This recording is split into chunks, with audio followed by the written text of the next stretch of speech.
मानो भगवान की प्राप्ति बस मेरे को हो ही गई, ऐसे रोज सोचना है। हे महापुरुषों के वचन है।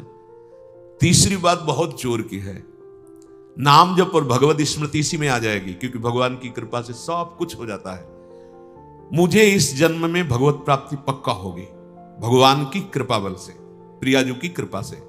अब मुझे ऐसी भावना करनी कि बहुत जल्दी भगवत प्राप्ति मेरे में अब अनुभव हो रहा है कि प्रियालाल की कृपा बढ़ रही है, विकार क्षीण हो रहे हैं, भाव बढ़ता जा रहा है, मुझे बहुत जल्दी भगवत प्राप्त। ये सोचना है। जब हम गंगा किनारे भ्रमण कर रहे थे तो एक लाल जी योगी नाम के महात्मा थे, तो रात्रि में, प्राय संत जन रात्रि में जगते हैं, तो वो उनसे मिलने गए। तो रेत में ऐसे कपड़े का वो तंबू उसी में थे। उन्होंने कहा देखो तुम्हें जो बनना है वो सोचो, जो सोचोगे वही बन जाओगे। तो छोटी सी डायरी रखते थे, लिखा उसी समय, आज भी वो लिखी रखी, जो तुम्हें बनना है वो सोचो, वैसा सोचो, जैसा सोचोगे वैसा तुम बन जाओगे। सोचो, भगवान की हम पर बहुत कृपा है, हमारे अंदर दैवी संपदा बढ़ रही है, विकार धीरे धीरे क्षीण हो रहे हैं, मतलब मुझे प्रभु मिलने वाले हैं, मुझे प्रभु मिलने वाले। आप देखो इसका प्रभाव देखो, प्रभु की कृपा से अवश्य अवश्य अवश्य मुझे भगवत प्राप्ति होगी। बस अब तो भगवत प्राप्ति होगी ही, क्योंकि प्रभु की कृपा है। ये शब्द पकड़ो, अंदर तुम्हारे अंदर अपने में कोई बल नहीं, अपने में कोई साधना नहीं, पर यहां कृपा की बात है, भगवत कृपा बल। अपनी असमर्थता, बहुत अमृत में वचन है, अपनी असमर्थता, अपनी अयोग्यता, अपना अनाधिकारपन, ये है क्या? मैं अधिकारी नहीं हूं भगवत प्राप्ति का, मैं योग्य नहीं हूं भगवत प्राप्ति, मेरे में कोई सामर्थ्य नहीं, ये है। पर भगवान की कृपा से मुझे इतना विश्वास हो गया कि मुझे भगवत प्राप्ति होगी। अब क्या समस्या है? देखो बहुत आनंद की बात है, मुझे भगवत प्राप्ति होगी भगवान की कृपा से, श्री जी की कृपा से। ये शब्द इतना असीम प्रभावशाली है कि आप जो ही ये बात हृदय पे लाएंगे तो आपके सारे दोष, विकार, विघ्न, अड़चने, बाधाएं ये नष्ट होती चली जाएंगी। ये देखो महापुरुषों के अनुभव होते हैं। मत चित्ता सर्व दुर्गाणि मत प्रसादात तरिष्यति, भगवान कह रहे मत चित्ता सर्व दुर्गाणि मत प्रसादात तरिष्यति।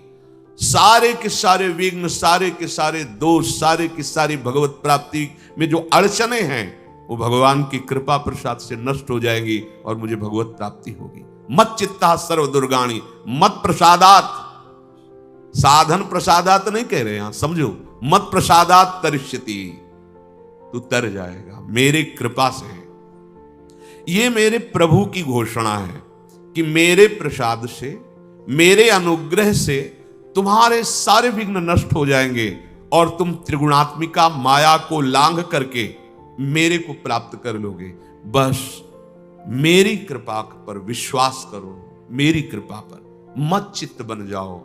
अपने चित्त को मेरे में अर्पित कर दिया। प्रभु की कृपा का भरोसा इतनी जल्दी दिव्य सद्गुण लाता है, ये पक्की बात है। जो दिव्यता आती है भागवतिक, वो भगवत कृपा से आती है, और ये कृपा तभी अनुभव में आती है, तो पर अनुभव में तभी आती है जब ये बात आ जाती है कि मैं असमर्थ हूं, मैं अयोग्य हूं, मैं अनाधिकारी हूं। पर भगवान की कृपा है, प्रभु की कृपा है हम पर, अब मुझे निश्चित भगवत प्राप्ति होगी। ये तीन बातें जीवन में आना बड़ा कठिन होता है। असमर्थ हूं, अयोग्य हूं, अनाधिकारी हूं। जब ये बात आ जाएगी ना तो तृणादपि सुनी चिन्ह अपने आप आ जाएंगे, अपने आप पूरा सूत्र भागवती को उतर जाएगा, क्योंकि मैं अनाधिकारी हूं, मैं योग्य नहीं हूं। पर भगवान कृपा का यह है कि उनके नाम, उनके रूप, उनके धाम, उनकी लीला की तरफ ये हृदय जा रहा है, वो अपनी तरफ घसीट रहे, पर मैं अनाधिकारी हूं। इससे क्या होगा? अहम खत्म हुआ, दैन्यता जागृत हुई, और भगवद आश्रय होने से हम जिसका आश्रय लेते हैं उसका प्रभाव होता है। जैसे अभी हम शरीर का आश्रय लिए हैं, तो देख लो हालत क्या की हुई है। ये शरीर, ये संसार विषम कहा गया है। देखो कैसी हृदय की जलन, अशांति, भोग, वासनाएं, ये सब किसके आश्रय से? शरीर आश्रय से, अभी भगवद आश्रय, अंदर से भगवद आश्रय। अंदर की बात है। यहां मैं अनाधिकारी हूं, योग्यता मेरे में नहीं है, मैं किसी योग्य नहीं हूं, पर प्रभु की कृपा हम पर है, निश्चित मुझे भगवत प्राप्ति होगी। कह रहे इसका इतना बड़ा प्रभाव है कि इसमें जो सामर्थ्य जागृत होती है, भागवतिक सद्गुण जागृत होती है, वो किसी साधना से नहीं, इससे बढ़कर कोई दूसरा उपाय नहीं है। विश्वास भगवत कृपा पर। तुलसीदास जी भी महाराज कहते हैं कि वस्तुतः मेरे में कुछ नहीं है, पर है तुलसी प्रतीत एक प्रभु मूर्ति कृपामयी है। मेरे में ऐसा कोई सद्गुण नहीं कि मैं अपने प्रभु को रिझा सकूं, पर यह विश्वास है कि मेरे प्रभु कृपा में है, कृपा मूर्ति है। अपने साधनों पर जो विश्वास करता है, अपनी जितेंद्रियता पर जो विश्वास करता है, वो गिर सकता है। लेकिन जिसको अपनी अयोग्यता का भान हो गया है और प्रभु का भरोसा हो गया है, उसे कोई नहीं गिरा पाएगा, पक्का। बच्चा बन जाओगे, अयोग्य हूं, पर आपका भरोसा, तो कोई प्रश्न नहीं आएगा जीवन में। अगर प्रश्न आता है तो आप वाणी से बच्चा कहते हो, लेकिन अंदर अहंकार है, वो अंतर्यामी सदगुरु जानता है। मोमन कबहु तुम्हें ही ना लागू, ज्यों छल छाण स्वभाव निरंतर रहत विषय अनुराग। अगर हम अपने साधन की बात करें तो वह अच्छा साधन तो विषय का कर रहा है मन। देखो, हम कभी पद्मासन लगा के किसी विषय का ध्यान नहीं करते। बहुत सुंदर बात। मोमन कबहु तुम्हें ना लागो, ज्यों छल छाणी स्वभाव निरंतर रहत विषय अनुराग। भक्ति में तो छल कर रहा है, लेकिन विषय चिंतन में छल नहीं कर रहा, ईमानदारी से सच्चाई से विषय चिंतन कर रहा है। मेरा मन हे प्रभु कभी आप में ऐसे नहीं लगा जैसे विषय में ये छल छाड़ कर स्वाभाविक लगता है। विषय में कभी किसी को मन लगाना नहीं पड़ता है। देखो, विषय में कभी किसी को मन लगाना नहीं पड़ता, स्वाभाविक लगा रहता है, निरंतर लगा रहता है और अटल लगा रहता है। देखो, अटल का मतलब बस वो यही शब्द स्पर्श रूप रस गंध इन्हीं में घूमेगा। कभी वो हट करके ऐसे प्रभु में लगा जैसा विषयों में लगा है। ज्यों छल छाण स्वभाव निरंतर रहत विषय अनुराग्यो। मेरे मन की दशा, मेरे इंद्रियों की दशा आपके अनुकूल नहीं है प्रभु, ये विषय के अनुकूल है। पर प्रभु मेरे मन में एक विश्वास हो गया है कि आपकी मूर्ति कृपामयी है और जीव ने नाम की ओट ली है तुलसी प्रतीत एक प्रभु मूर्ति कृपामयी है और नाम की ओट जीव ने ले ली है। बस अब सब कुछ हो जाएगा। चौथी बात, प्रत्येक प्राणी में, संसार की प्रत्येक वस्तुओं में मेरे प्रभु समाये हुए हैं। यहां सिद्धावस्था आती है। ये तीन बातें बहुत जोर की। पहली है भगवत स्मृति, इसी में सब कुछ हो जाता है, पर बड़ा कठिन है, इसलिए नाम जप जिह्वा के द्वारा, उसमें भी बहुत, कहां रोज नाम महिमा सुनते हैं, इतनी प्रीति कहां हो रही। तो बोले तीसरी बात पकड़ लो कि हम पर प्रभु की बहुत कृपा है और भगवत कृपा से मुझे इसी जन्म में मुझे भगवत प्राप्ति होगी। चौथी बात, ये बहुत ही आवश्यक है, क्योंकि अगर ये नहीं तो भजन करना कठिन, बचाना कठिन, पचाना कठिन। इससे भजन तुम्हारा पच जाएगा, तुम सिद्ध हो जाओगे। जैसे चावल सिद्ध हो जाता है तो कहीं भी दबाओ, उसमें कड़ापन नहीं रहता। ऐसे जो सिद्ध हो जाता है तो उसके हृदय में कठोरता नहीं रहती, प्रेम से द्रवित हृदय होता है। कठोर हृदय में ही काम क्रोध लोभ मोह मद मत्सर रहते हैं, शुष्क हृदय में, द्रवित हृदय में नहीं रहते। प्रत्येक प्राणी, संसार के प्रत्येक वस्तु में मेरे भगवान विराजमान। कोई ऐसी जगह नहीं जहां भगवान ना हो। ये बैठालना है, हमें दिखाई दे रहा है, माइक है, दिखाई दे रहा है ये, लेकिन जब सृष्टि नहीं थी तो माइक नहीं था। जब सृष्टि नहीं रहेगी तो माइक नहीं रहेगा। बीच में माइक जो दिखा रहा है कौन? जो सृष्टि के पहले था, जो सृष्टि के बाद में था, वही बीच में भी मत्ता पर तरम नान्यत किंचिदस्ति, किंचन मात्र, कुछ और नहीं, मेरे प्रभु बने हुए हैं। प्रहलाद जी की सिद्धावस्था यही तो हुई थी गुरुदेव नारद की कृपा से। सर्वत्र भगवान है, तो खंबे से भी नरसिंह भगवान को, नामदेव जी कुत्ते से भगवान को प्रकट कर लिया, श्वान में भी भगवान, भूत में भी भगवान। ये चौथी सिद्धावस्था है। उपासक को ये विचार हर समय रखना है कि हमारे सामने जो वस्तु है इस रूप में भगवान ही है, कुछ भी ऐसा नहीं, सब कुछ स्वयं भगवान बने हुए हैं। सच्ची बात है, वही बने हुए हैं। ये छुपा छुपी का खेल खेल रहे हैं, बस आपको पहचानना है। मैं फिर दोहरा के बात कहता हूं, आप इस बात को पकड़ लीजिए। आपके सामने कोई भी कार्य की वस्तु आए या व्यक्ति आए या दृश्य आए, आपको सबसे पहले उसमें भावना करनी है, मेरे प्रभु विराजमान। जैसे हरिवंश महाप्रभु क्रूर है, पापी है, दुष्ट है, संभाषण योग्य भी नहीं, पर उसके हृदय में राधा वल्लभ लाल हैं, भावना को, ये बहुत जल्दी काम बन जाने वाली बात है। मानो आप गृहस्थ में, आपका लड़का सामने आया, आपकी पत्नी सामने आए, आपके कोई मित्र सामने आए, आपको पहले याद करना है इनके हृदय में राधा वल्लभ लाल विराजमान। वस्तुता वही है पूरे, पर हमें पहली भावना करनी है। जब वृक्ष सामने, वृक्ष तो है पर इस वृक्ष के अंदर प्रभु हैं, अगर प्रभु ना होते तो इसकी सत्ता ही नहीं है, प्रभु विराजमान है। अब मेरे इष्ट देव इसके हृदय में विराजमान है, पर मुझे जो स्वांग करने को मिला है, पिता का, पुत्र का, जो भी, बिल्कुल स्वांग वैसे ही करना है।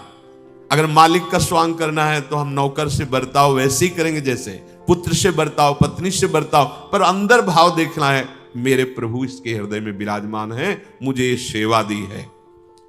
आपका यदि स्वांग सही निकला, देखो स्वांग सही निकलने का मतलब आप में ये कभी भाव नहीं आना चाहिए कि मैं पिता हूं, पिता का स्वांग कर रहा हूं, सामने आराध्य देव पुत्र के रूप में, तो डांटना भी वो पूजा हो जाएगी भगवान की। महाप्रभु चैतन्य देव जी के पिताश्री को स्वप्न में एक दिन एक दिव्य महापुरुष प्रकट होकर बोले कि तुम निमाई को डांट रहे थे, पता है वो कौन है? डांटना ठीक नहीं। तो उन्होंने कहा, देखो प्रभु आप कौन है तो मुझे पता नहीं, पर हमारे पुत्र रूप में वो आए हैं, तो अभी तो डांटा, अगर आवश्यकता पड़ी तो चपत भी लगाएंगे, क्योंकि ये सौभाग्य देने के लिए प्रभु आएंगे। तो हमें जो स्वांग मिला है वो तो कर रहे हैं, पर सामने देखना है कि गुरु का स्वांग दिया है, पर स्वयं जगत गुरु सामने शिष्य रूप में बैठे हैं। पुत्र, पत्नी, परिवार, व्यवहार, मेरे प्रभु इन रूपों में विराजमान है। तो सच्ची मानिए, ये चार बातें यदि आप अपने जीवन में ले आए तो भगवत प्राप्ति तो एक ही बात में हो जाएगी, किसी एक बात में। चारों में इतनी सामर्थ्य है, किसी एक में यदि आपकी स्मृति निरंतर तो भगवत प्राप्ति, नाम निरंतर जब तो भगवत प्राप्ति, और दृढ़ विश्वास किसी जन्म में मेरे को भगवत प्राप्ति हो जाएगी भगवत कृपा से, तो भगवत प्राप्ति, और सब में भगवान की भावना तो भगवत प्राप्ति। और जिसमें चारों ये पूर्ण हो गए तो सिद्ध महापुरुष हो जाता है। जीवन की परम सार्थकता इसी जन्म में भगवत प्राप्ति हो जाती है। अब आगे जो अभी कुछ मिनट का प्रसंग सुनाएंगे, चौथी बात की पूर्णता है उसमें। चौथी बात कि हर वस्तु भगवान बने हुए हैं। श्री विदुर जी के घर में प्रभु प्रसाद पाकर के रात्रि में व्यतीत कर रहे हैं, तो विदुर जी ने प्रभु से कहा कि हमें अच्छा नहीं लग रहा आप यहां आए हैं। विदुर जी ने कहा कि प्रभु नेदम सम्यक व्यवसितम केशवागमनम तव, आपका आगमन यहां होना ठीक नहीं है, क्योंकि इन दुष्ट लोगों की दुष्टता का मुझे पहले से ही भान है। हे जनार्दन, ये धृतराष्ट्र पुत्र दुर्योधन, दुशासन, ये धर्म शास्त्र को बिल्कुल नहीं मानते हैं और ये हठी दुरात्मा हैं। मुझे आपका आना अच्छा नहीं लगा, क्योंकि ये आपकी अवहेलना करेंगे। भीष्म, द्रोणाचार्य, कृपाचार्य, कर्ण, अश्वत्थामा, जयद्रथ, इन पर वो दुर्योधन भरोसा रखता है, इसलिए वो आपका अपमान करेगा पक्का। आप संधि कराने के विचार से यहां आए हैं, ये ठीक नहीं हुआ। रात्रि में बात कर रहे हैं विदुर जी। जनार्दन, धृतराष्ट्र के सभी पुत्र और कर्ण की यह निश्चित धारणा है कि श्री कृष्ण सहित पांडवों के पास जितनी भी सेना है, अकेले भीष्म या अकेले द्रोणाचार्य रोक सकते हैं, फिर डरने की क्या बात। इसलिए आपकी संधि वाली बात मानेंगे ही नहीं। मधुसूदन जो मूर्ख है, बुद्धिहीन है, अधर्म में प्रीति करता है, उसको समझाना व्यर्थ है, क्योंकि वो मूर्ख हृदय न चेत, चाहे गुरु मिले बिरंचिशम। ये दुर्बुद्धि दुर्योधन बड़े बड़े ऋषियों ने समझाया तो भी इसकी समझ में नहीं आया। इसके मन में यह भ्रम बैठा हुआ कि अकेला कर्ण ही पांडवों पर विजय प्राप्त कर लेगा। केशव, ये धृतराष्ट्र के सभी पुत्र मृत्यु को प्राप्त होने वाले हैं। क्यों? क्योंकि जो अधर्माचरण करता है वो जीता हुआ दिखाई दे रहा है, पर वो नष्ट ही है। कुछ लोगों के जैसे मन में होता है कि वो बड़ा पापाचरण कर रहा है, सुखी है, लेकिन कुछ क्षण का वो दृश्य है जब उसके वर्तमान पाप और पूर्व पाप का संयोग बन जाएगा, उस समय फिर वो नष्ट हो जाएगा। नष्ट तो वर्तमान में ही, पर पुण्य बल से टिका हुआ है। ऐसे ही कौरवों का भी पुण्य बल है, इसलिए वो भगवान की भी विरोध की बात, बहुत मूर्खता छा जाती है। ये तो जन साधारण जन है, जो बड़े बड़े ऋषियों का दर्शन कर रहे हैं, वो भी भगवत विमुख होने के कारण इतनी मूर्खता छा जाती कि भगवान को बंदी बनाने की संधि के लिए आए हैं, कैद करने की पूरी व्यवस्था कर ली। तो हे जनार्दन, ये पापपूर्ण विचार करने वाले कौरवजन, अब मुझे ये अच्छा नहीं लगेगा कि आप हमारे घर से फिर सभा में जाएं, पर आप जाएंगे संधि के लिए, तो हम आपको संकेत में बताए देते हैं कि भारी से भारी प्रतिकूलता वहां उपस्थित हो सकती, क्योंकि सब ये दुर्योधन, दुशासन आदि दुष्ट स्वभाव के हैं। विदुर जी महाराज प्रभु श्री कृष्ण से कहा, हे कमल नयन, आपके दर्शन से मेरा सौभाग्य हुआ, पर मैं जो बात कही कि आपका आना यहां उचित नहीं है, वो केवल अपनी प्रियता के कारण कही है। प्रभु, आप समस्त देहधारियों की अंतरात्मा हैं, आपको कौन परास्त कर सकता है, पर हमारी प्रियता ऐसी है कि अब सभा में दोबारा आप ना जाएं, क्योंकि आप जाएंगे हमें पता है और वो दुष्टता करेंगे। पूरी रात व्यतीत हुई, सुबह भगवान अपनी दिनचर्या की, इतने में देखा कि शकुनी और दुर्योधन विदुर जी के घर आए। बड़ा जब अभिमान होता है तो वो प्रणाम भी दूसरी कोटि का होता है, और कहा, दशरथ नंदन महाराज धृतराष्ट्र सभा में आपका स्मरण कर रहे हैं, प्रातःकालीन सभा में आप उपस्थित होइए, हम आपको लिवाने आए हैं। भीष्म आदि भी आपके दर्शन की प्रार्थना की है। भगवान ने उन्हें सांत्वनापूर्ण वचन दी कि आप चलो, हम आ रहे हैं। सबके अधिष्ठान स्वरूप भगवान श्री कृष्ण सारथी को आदेश किया। कीर्तिमान भगवान श्री कृष्ण का वो दिव्य रथ, मानो शास्त्रों सूर्य एक साथ प्रकाशित हो, ऐसा तेजो में गरुण ध्वजा, ध्वजा में भगवान गरुण देव जी का चिन्ह विराजमान। भगवान विदुर जी के घर से रथ में बैठ करके सभा में आए। अलसी के फूल की भांति मनोहर श्याम कांति है श्री कृष्ण की। अतसी पुष्प संकासः पीतवासा जनार्दन व्यभ्राजत सभा मध्ये हेमनी वो पहितो मणि। श्याम कांति, वो श्यामता इस सृष्टि में नहीं है। पीतांबर बिजलियों की सी कांति, ऐसा पीतांबर धारण किए हुए बड़ा ही सुंदर स्वरूप, अद्भुत कांति। प्रभु श्री कृष्ण जे भी सभा में प्रवेश किए, सब खड़े हो गए। एक स्वाभाविक जो धर्मयुक्त हैं, भक्ति युक्त हैं, उनकी भावना है, पर जिनके भावना भी नहीं, उनको भी खड़ा होना पड़े, क्योंकि तेज है, सामर्थ्य ऐसी है, वो तो प्रभु, प्रभु के जनों में ऐसी सामर्थ्य होती है। सब के सब सभा खड़ी हो गई। जैसे रावण की सभा में जैसे अंगद प्रवेश करते हैं या हनुमान जी प्रवेश करते हैं, आश्चर्यचकित होकर के सब यंत्रवत, क्योंकि भागवतिक शक्ति, ये तो स्वयं भगवान है। सारी सभा मौन, किसी की कोई भी आवाज नहीं निकल रही। यदुकुल तिलक भगवान श्री कृष्ण ने मानो जैसे मेघ गंभीर गर्जना करते हैं, ऐसे कहा। सब लोग विराजिए, बैठे। धृतराष्ट्र जी से कहा, भरत नंदन, मैं आपसे यहां विनय करने के लिए आया हूं कि आप क्षत्रिय वीरों का संहार करवाने वाले मत बने। पांडव भी आपके पुत्र हैं, आप शांति का स्थापन करें, अर्थात संधि स्वीकार करें। नरेश, आपके कल्याण के लिए सिर्फ मैं बोल रहा हूं।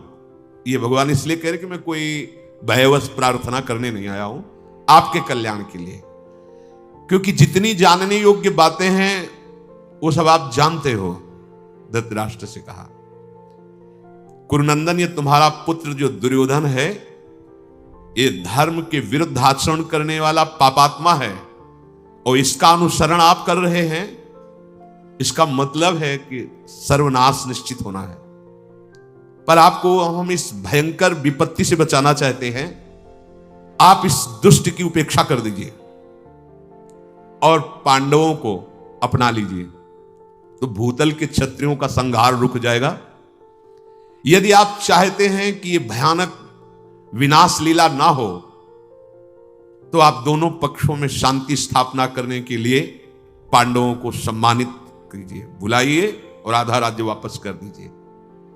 इस समय मैं संधि कराने के उद्देश्य से आपके पास आया हूं। आप अपने पुत्रों को मर्यादा में रखिए और पांडवों को मैं नियंत्रण में रखूंगा, तो जनसंहार बच जाएगा। और यदि राजन आप अपने पुत्रों को शासन में नहीं रखते, तो मैं तो प्रयत्न करने आया ही हूं संधि का, पर इसमें आपको बता देता हूं कि कोई नहीं बचेगा। ये जो आप गर्व करके 11 अक्षौणी सेना और सब, कोई नहीं बचेगा। पांडवों के साथ वैर करने वाला कोई भी त्रिभुवन में हो, उसका परिणाम अच्छा नहीं होगा, भगवान बोल रहे हैं। ये विचार कर स्वयं ही मेरे संधि प्रस्ताव को स्वीकार कर लीजिए।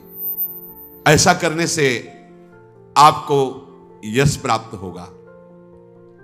मेरी राय है कि अभी घोषणा करवा दीजिए आप। भगवान श्री कृष्ण धृतराष्ट्र से बोले कि अब हमारा पांडवों के साथ कोई वैर नहीं है, और मैं अभी पांडवों को बुलाता हूं। वो आपके चरण छुएंगे, आपके चरणों के समीप बैठेंगे, और युधिष्ठिर और दुर्योधन समान सिंहासन पर बैठे। आप घोषणा करवा दीजिए कि अब कोई वैर नहीं, अब शांति। जब भगवान ऐसा बोल रहे थे, दुर्योधन उसी समय खड़ा हो गया सभा में और कहा, वसुदेव नंदन, आप सोच विचार के बाद क्यों नहीं बोलते? आप बार बार पांडवों की बात, महिमा उन्हीं की, जब देखो तब मेरी निंदा करते हो। मैं देखता हूं कि विदुर जी, पिताश्री, आचार्य, पितामह, भीष्म, ये सब तुम्हारी बातों में आ जाते हैं, परंतु मैं तुम्हारी बातों में आने वाला नहीं। बुद्धि जब भ्रष्ट हो जाती है तो इसे कहते हैं बुद्धि भ्रष्ट होना। पांडवों को जुए का खेल जब नहीं आता था तो क्यों खेले, और उसमें खेले, मेरे मामा ने विजय प्राप्त करवा दी, तो मेरा इसमें दोष क्या है? अब मैं क्यों राज्य वापस करूं? मैंने जीता है। हम लोग किसी भी भयंकर कर्म करने वाले से भयभीत नहीं होते। भगवान से बात कर रहा है दुर्योधन। हम क्षत्रिय हैं, युद्ध के भय से साक्षात देवराज इंद्र भी आ जाए तो मैं नतमस्तक नहीं होऊंगा। श्री कृष्ण, मैं क्षत्रिय धर्म को जानने वाला हूं। भीष्म, द्रोण, कृपाचार्य, कर्ण, ये मेरे पक्ष में है। बड़े से बड़े देवता भी इनको नहीं जीत सकते, फिर आप मुझे भयभीत क्यों कर रहे हैं? ध्रियमाणे महाबाहो मयि संप्रति केशव, यावद् तीक्ष्णया सूच्या विधे दग्रेण केशव। जितने से सुई बोई जाती है, उतनी नोक की जगह भी आप संधि कराने आए, सुन ले, बिना युद्ध के मैं नहीं दूंगा, सुई के अग्रभाग भर भी नहीं दूंगा। बारीक सुई की नोक से जितना छेद होता है, तुम 5 गांव, आधा राज्य की बात करते हो, मैं सुई की नोक भर भी नहीं दूंगा। दुर्योधन की बात सुनकर भगवान श्री कृष्णचंद्र के नेत्र लाल हो गए और दुर्योधन से कहा, दुर्योधन, अब मुझे पक्का पता है कि तू रणभूमि में सैया में सोना चाहता है, और अपने भाइयों और मंत्रियों और सहायकों का भी नाश कराना चाहता है। मूढ़, तू जानता नहीं है किससे बात कर रहा है। महात्मा पांडवों की केवल समृद्धि के लिए मैं इस तरह से बात कर रहा हूं, संधि की नहीं। शकुनी, दुशासन और तुझ जैसे को दंड देना मुझे आता है। दुर्योधन फिर भी बात मान जा। कर्ण और दुशासन को तुम बहुत बड़ा बलवान समझ रहे हो, कई बार युद्ध छोड़ के भागा है अर्जुन से, अभी तू बात मान ले। तेरी हितैषिता की बात कह रहा हूं, तेरा कल्याण होगा, सबका मंगल होगा। अगर मेरी बात नहीं मानेगा तो अपयश होगा, सर्वनाश होगा। भगवान श्री कृष्ण ने बात कह ही रहे थे, दुशासन खड़ा हुआ और सभा में बोला कि मुझे तो ऐसा लगता है केशव कि यदि मैं संधि की बात ना मानूं तो मेरे भाई दुर्योधन को और मुझे बंदी बना के तुम पांडवों के चरणों में डाल दोगे। मुझे तो ऐसा दिखाई दे रहा है। पितामह भीष्म, द्रोणाचार्य और पिताश्री ये भी आपके मुख की तरफ देख रहे हैं, आप जो बोल रहे हैं वही बात सुन रहे हैं। दुशासन को बैठने के लिए दुर्योधन ने कहा और कहा, दुर्योधन ने लंबी सांस खींचते हुए कि मैं ऐसी सभा में ही नहीं टिकता।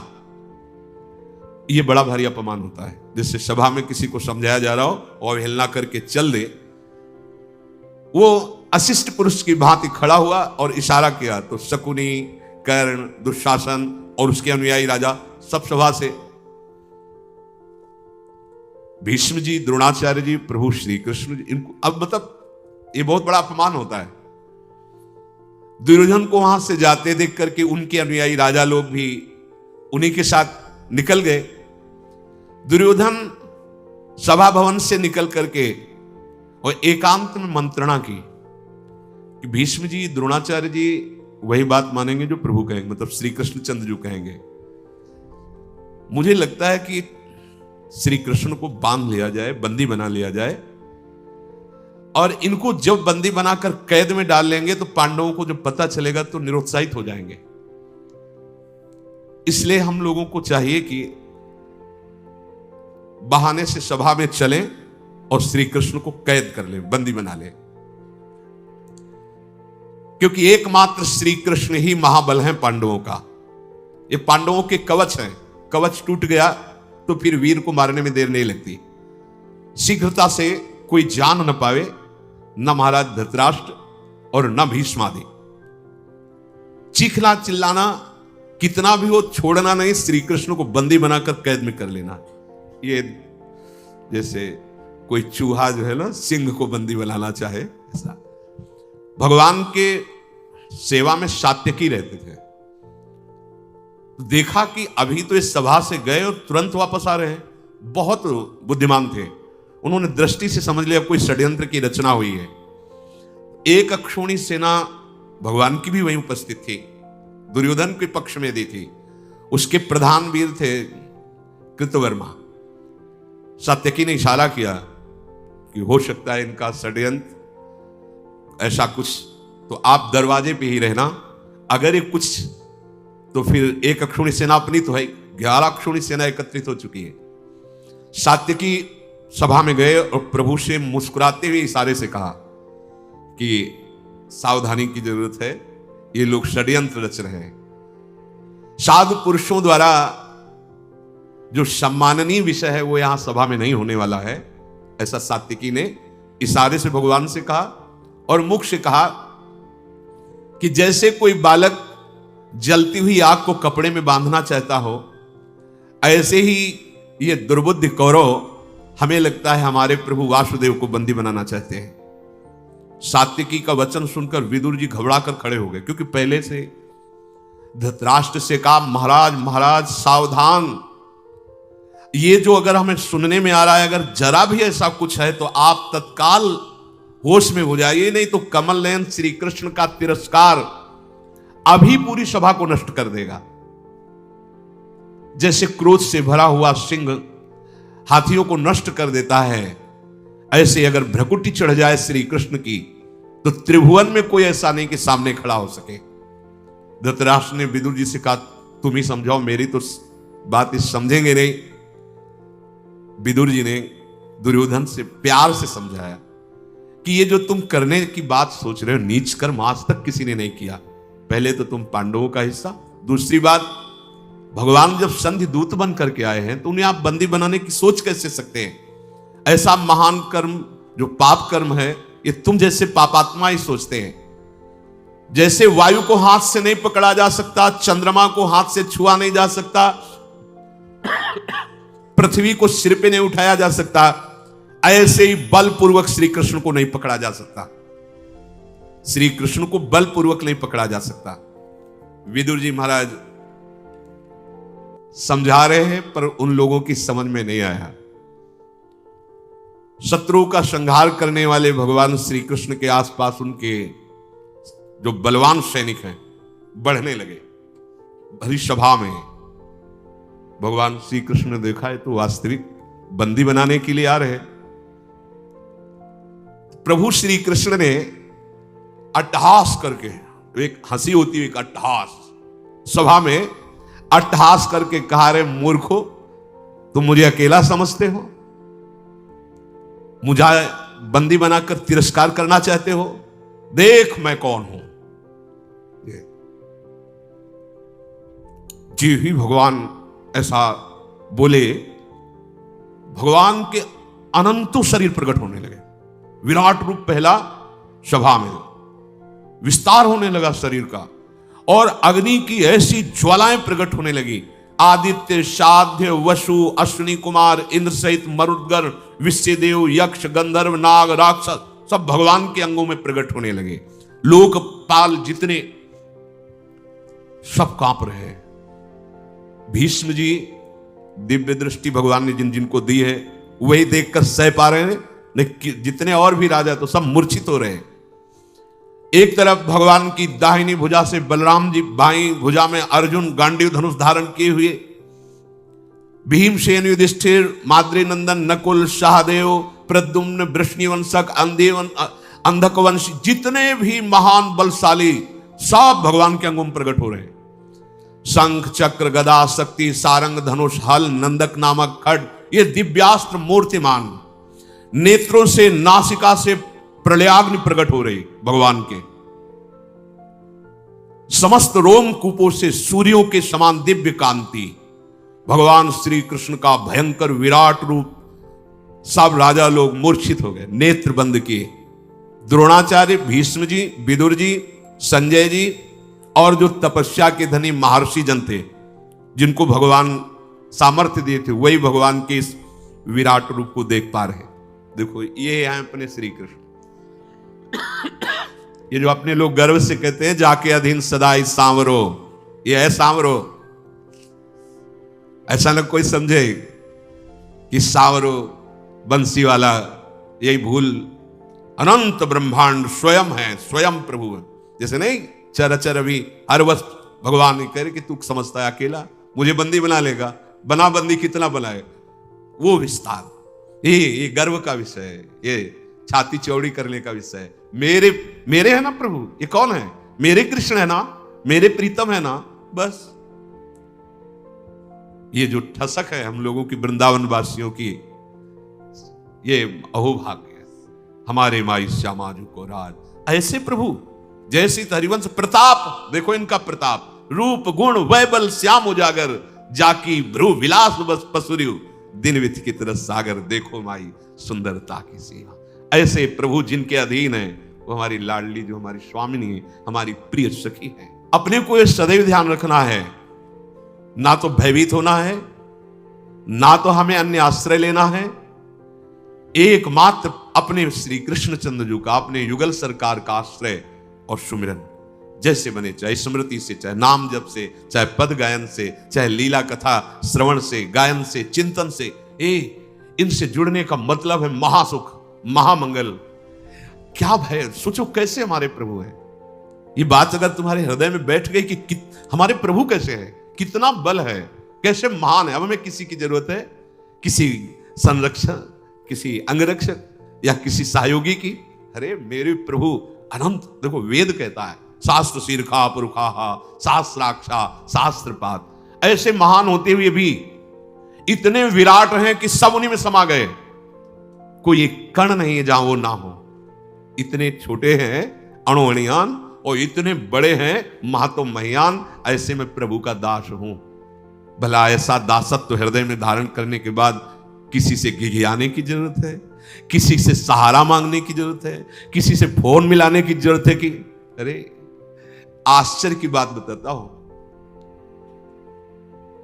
जो सामर्थ्य प्रभु के प्रति विश्वास कर लेने से वो किसी भी साधना में नहीं, ये आपको समझ में नहीं आएगी। अगर आ जाए तो कुछ करना ही नहीं है प्यारे, कुछ नहीं करना है, सब वो बैठ के करवा लेंगे। वो हृदय में भरोसा कर लो, इतने महान हमारे प्रभु स्वामी हैं, इतने महान हैं। ये बात बैठालनी हृदय में। अब मुझे किसका भरोसा चाहिए, किसका आश्रय चाहिए? ऐसे हमारे तो प्रीतम है, और ऐसे प्रीतम प्यारी जी के अधीन है। अगर हमारी प्यारी जो थोड़ा सा भ्रकुटी बंक कर ले तो ये महाराज जिनकी बात आप सुन रहे हो, ये बड़े बड़े लोकपाल देवता सब कांप रहे हैं भगवान की स्वरूप को देख करके। वो प्रभु सखियों की प्रणति होते हैं, दूसरा उपाय नहीं है। सखियों की प्रणति होकर उनकी कृपा प्रसादी के लिए सखियों की, अब वो कैसे है? इसलिए बहुत बढ़िया अवसर मिला है राधा नाम जपने का सौभाग्य। जो लोग कहते हैं राधा नाम, ये है राधा नाम जो ऐसे को अधीन कर रहा है। कह रहे मुझे खरीदना चाहो तो मेरा मूल्य है राधा नाम। श्री कृष्ण चंद्र जी कह रहे राधा राधा राधा राधा राधा नाम भगवदाश्रय। सावधानी रहे कि किसी का भरोसा नहीं होना चाहिए, कलंक नहीं लगना चाहिए शरणागति में। सत्संग का सार है, भजन बनेगा तो आपके हैं, नहीं बनेगा तो आपके हैं, लेकिन दूसरे की तरफ हमें नहीं देखना है। एक भरोसा, एक बल, एक आत्मविश्वास। श्री राधा वल्लभ लाल की।